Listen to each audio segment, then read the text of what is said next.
नमस्कार दोस्तों, आपका स्वागत है। दोस्तों, आज का जो वीडियो है वह है स्पीडी की रिवाइज योरसेल्फ रेलवे सामान्य विज्ञान न्यू एडिशन की बुक है। दोस्तों, आज हम करेंगे स्पीडी की वस्तुनिष्ठ सामान्य विज्ञान रिवाइज योरसेल्फ सेट नंबर 17। तो चलिए दोस्तों, फिर शुरू करते हैं। पहला प्रश्न, पुष्प किसका रूपांतरण है? दोस्तों, पुष्प प्रांकुर का रूपांतरण है। अगला प्रश्न, प्रश्न नंबर 2, किस रोग का पता लगाने के लिए एलिसा परीक्षण किया जाता है? दोस्तों, एड्स रोग का पता लगाने के लिए एलिसा परीक्षण किया जाता है। अगला प्रश्न, प्रश्न नंबर 3, पुष्पों को खिलने एवं बंद होने की क्रिया क्या कहलाती है? दोस्तों, पुष्पों की खिलने एवं बंद होने की क्रिया अनुकुंचन कहलाती है। अगला प्रश्न, प्रश्न नंबर 4, दाढ़ी मूंछों का निकलना किस हार्मोन से संबंधित है? दोस्तों, दाढ़ी मूंछों का निकलना टेस्टोस्टेरोन्स हार्मोन से संबंधित है। अगला प्रश्न, प्रश्न नंबर 5, लकवा किस विटामिन की कमी के कारण होता है? दोस्तों, लकवा विटामिन B12 की कमी के कारण होता है। अगला प्रश्न, प्रश्न नंबर 6, किस विटामिन की कमी के कारण बाल झड़ते हैं? दोस्तों, विटामिन B3 की कमी के कारण बाल झड़ते हैं। अगला प्रश्न, प्रश्न नंबर 7, लाल रक्तकण कहाँ उत्पन्न होते हैं? दोस्तों, लाल रक्तकण अस्थिमज्जा में उत्पन्न होते हैं। अगला प्रश्न, प्रश्न नंबर 8, लाइसोसोम की खोज किसने की थी? दोस्तों, लाइसोसोम की खोज डी डूबे ने की थी। अगला प्रश्न, प्रश्न नंबर 9, मक्का पौधों में परागण किसके द्वारा होता है? दोस्तों, मक्का पौधों में परागण वायु द्वारा होता है। अगला प्रश्न, प्रश्न नंबर 10, कैरोटीन किस विटामिन का मुख्य भाग है? दोस्तों, कैरोटीन विटामिन E का मुख्य भाग है। अगला प्रश्न, प्रश्न नंबर 11, कोशिका विभाजन में कौन सहायक है? दोस्तों, कोशिका विभाजन में सेंट्रोसोम सहायक है। अगला प्रश्न, प्रश्न नंबर 12, पाचक में कौन सहायक है? दोस्तों, पाचक में पित्तरस, जठररस और अग्न्याशिक रस ये सभी सहायक है। ऑप्शन डी इनमें से सभी इसका सही उत्तर होगा। अगला प्रश्न, प्रश्न नंबर 13, शरीर के किस भाग में पित्त का निर्माण होता है? दोस्तों, शरीर के यकृत भाग में पित्त का निर्माण होता है। अगला प्रश्न, प्रश्न नंबर 14, लिपिड क्या है? दोस्तों, लिपिड एक अम्ल है। अगला प्रश्न, प्रश्न नंबर 15, कैंसर के इलाज में किस ड्रग का प्रयोग किया जाता है? दोस्तों, कैंसर के इलाज में इंटरफेरॉन ड्रग का प्रयोग किया जाता है। अगला प्रश्न, प्रश्न नंबर 16, लेजर की खोज किसने की थी? दोस्तों, लेजर की खोज मैमैन ने की थी। अगला प्रश्न, प्रश्न नंबर 17, किडनी का प्रत्यारोपण सर्वप्रथम किसने किया था? दोस्तों, किडनी का प्रत्यारोपण सर्वप्रथम जोसेफ मुरे ने किया था। अगला प्रश्न, प्रश्न नंबर 18, EEG का आविष्कार किसने किया था? दोस्तों, EEG का आविष्कार हॉसबर्गर ने किया था। दोस्तों, EEG का फुल फॉर्म है इलेक्ट्रोएन्सेफेलोग्राम। अगला प्रश्न, प्रश्न नंबर 19, भारत में सर्वप्रथम किस वर्ष एड्स की पहचान की गई? दोस्तों, भारत में सर्वप्रथम 1986 में एड्स की पहचान की गई। अगला प्रश्न, प्रश्न नंबर 20, भारत में चेचक का उन्मूलन कब हुआ? दोस्तों, भारत में चेचक का उन्मूलन 1975 में हुआ। अगला प्रश्न, प्रश्न नंबर 21, फ्लू किसके द्वारा होता है? दोस्तों, फ्लू विषाणु के द्वारा होता है। अगला प्रश्न, प्रश्न नंबर 22, मनुष्य मस्तिष्क का सबसे बड़ा भाग क्या है? दोस्तों, मनुष्य मस्तिष्क का सबसे बड़ा भाग सेरिब्रम है। अगला प्रश्न, प्रश्न नंबर 23, मांस, अंडा एवं दूध किस का प्रमुख स्रोत है? दोस्तों, मांस, अंडा एवं दूध प्रोटीन का प्रमुख स्रोत है। अगला प्रश्न, प्रश्न नंबर 24, मनुष्य के शरीर में पसलियों की संख्या कितनी होती है? दोस्तों, मनुष्य के शरीर में पसलियों की संख्या 24 होती है। अगला प्रश्न, प्रश्न नंबर 25, विश्व वन्य दिवस कब मनाया जाता है? दोस्तों, विश्व वन्य दिवस 21 मार्च को मनाया जाता है। अगला प्रश्न, प्रश्न नंबर 26, ल्यूकेमिया किसके कारण होता है? दोस्तों, ल्यूकेमिया SR90 यानी स्ट्रोंशियम 90 के कारण होता है। अगला प्रश्न, प्रश्न नंबर 27, हृदय रोगियों को क्या ज्यादा नहीं लेना चाहिए? दोस्तों, हृदय रोगियों को वसा ज्यादा नहीं लेना चाहिए। अगला प्रश्न, प्रश्न नंबर 28, मनुष्य के जीवन काल में कितने दांत 2 बार विकसित होते हैं? दोस्तों, मनुष्य के जीवन में 20 दांत दोबारा विकसित होते हैं। अगला प्रश्न, प्रश्न नंबर 29, इंसुलिन किससे प्राप्त होता है? दोस्तों, इंसुलिन डलिया की जड़ों से प्राप्त होता है। अगला प्रश्न, प्रश्न नंबर 30, निषेचन की क्रिया कहां पर होती है? दोस्तों, निषेचन की क्रिया अंड वाहिनी में होती है। अगला प्रश्न, प्रश्न नंबर 31, मानव में शरीर में सबसे प्रचुर मात्रा में कौन सा तत्व पाया जाता है?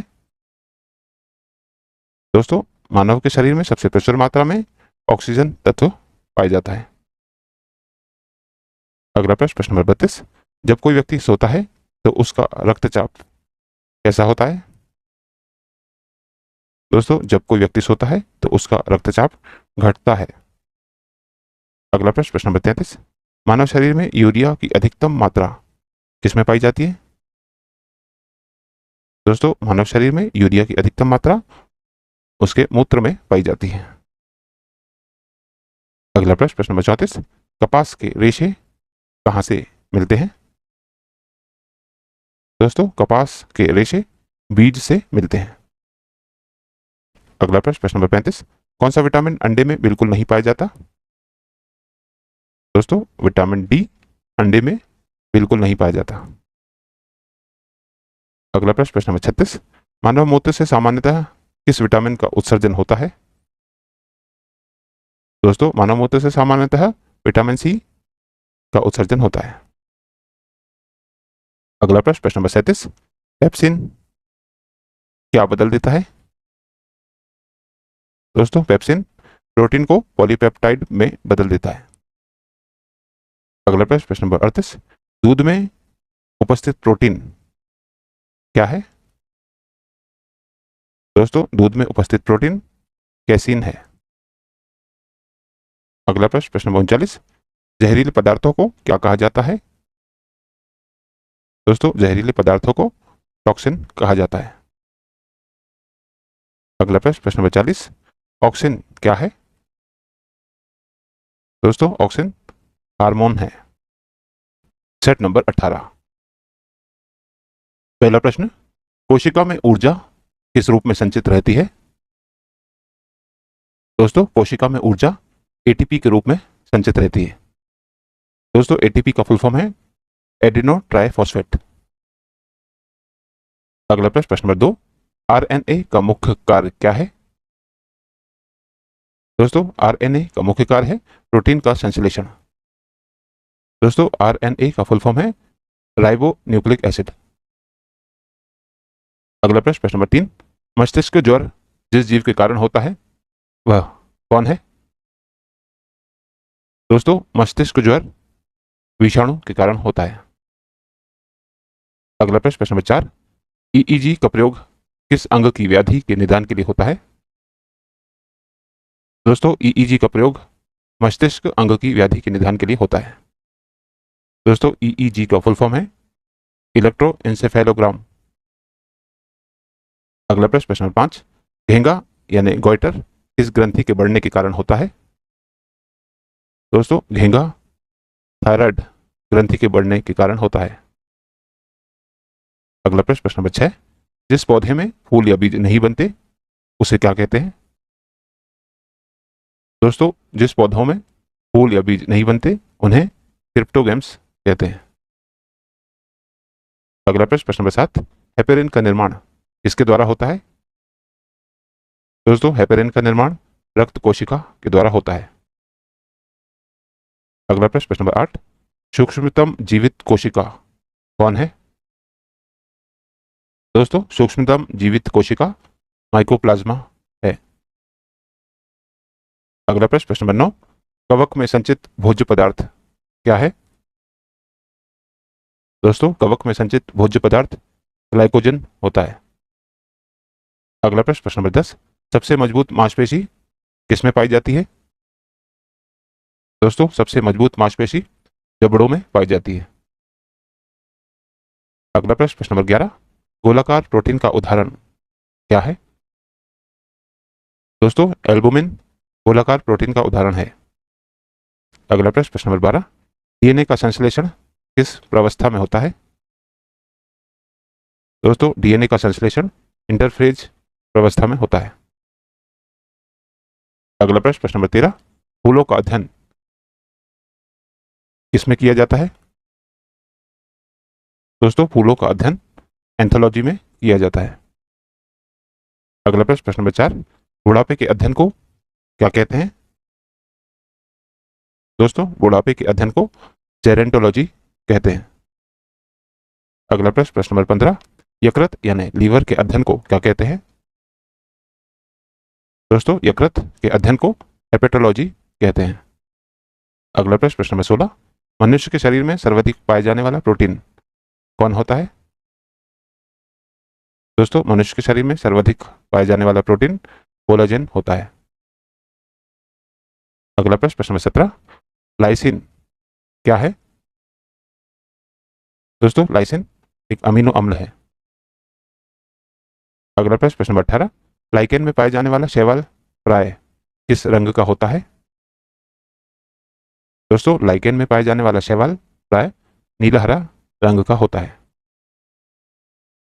अगला प्रश्न, प्रश्न नंबर 19, अधिकांश एंटीबायोटिक दवाइयां किससे बनती हैं?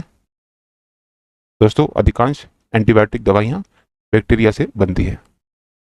अगला प्रश्न, प्रश्न नंबर 20, यकृत यानी लीवर किस रूप में भोजन को संचित रखता है? दोस्तों यकृत ग्लाइकोजन के रूप में भोजन को संचित रखता है। अगला प्रश्न, प्रश्न नंबर 21, केसिन प्रोटीन का सबसे अच्छा स्रोत क्या है? दोस्तों केसिन प्रोटीन का सबसे अच्छा स्रोत दूध है। अगला प्रश्न, प्रश्न नंबर 22, तंत्रिका तंत्र के अध्ययन को क्या कहते हैं? दोस्तों तंत्रिका तंत्र के अध्ययन को न्यूरोलॉजी कहते हैं। अगला प्रश्न, प्रश्न नंबर 23, कानों में कुल हड्डियों की संख्या कितनी होती है? दोस्तों कानों में कुल हड्डियों की संख्या 6 होती है। अगला प्रश्न, प्रश्न नंबर 24, चेहरे यानी फेस में कुल हड्डियों की संख्या कितनी है? दोस्तों चेहरे यानी फेस में कुल हड्डियों की संख्या 14 है। अगला प्रश्न, प्रश्न नंबर 25, सिल्क किससे प्राप्त की जाती है? दोस्तों सिल्क कोकून से प्राप्त की जाती है। अगला प्रश्न, प्रश्न नंबर 26, जंतु जगत का सबसे बड़ा वर्ग कौन सा है? दोस्तों जंतु जगत का सबसे बड़ा वर्ग आर्थ्रोपोडा वर्ग है। अगला प्रश्न, प्रश्न नंबर 27, पौधे का प्रजनन अंग क्या है? दोस्तों पौधे का प्रजनन अंग फूल होता है। अगला प्रश्न, प्रश्न नंबर 28, किस रोग में रक्त कथक का नहीं बनता? दोस्तों हीमोफीलिया रोग में रक्त कथक का नहीं बनता है। अगला प्रश्न, प्रश्न नंबर 29, शरीर में ऑक्सीजन की पूर्ति किसके माध्यम से होती है? दोस्तों शरीर में ऑक्सीजन की पूर्ति लाल रक्त कोशिकाओं के माध्यम से होती है। अगला प्रश्न, प्रश्न नंबर 30, प्रजनन संबंधी सूचना कहाँ एकत्र रहती है? दोस्तों प्रजनन संबंधी सूचना डीएनए में एकत्र रहती है। अगला प्रश्न, प्रश्न नंबर 31, थार मरुस्थल में किस प्रकार की वनस्पति उगती है? दोस्तों थार मरुस्थल में जीरोफाइट्स प्रकार की वनस्पति उगती है। अगला प्रश्न, प्रश्न नंबर 32, दूषित जल यानी कॉन्टेमिनेटेड वाटर पानी से कौन सा रोग हो सकता है?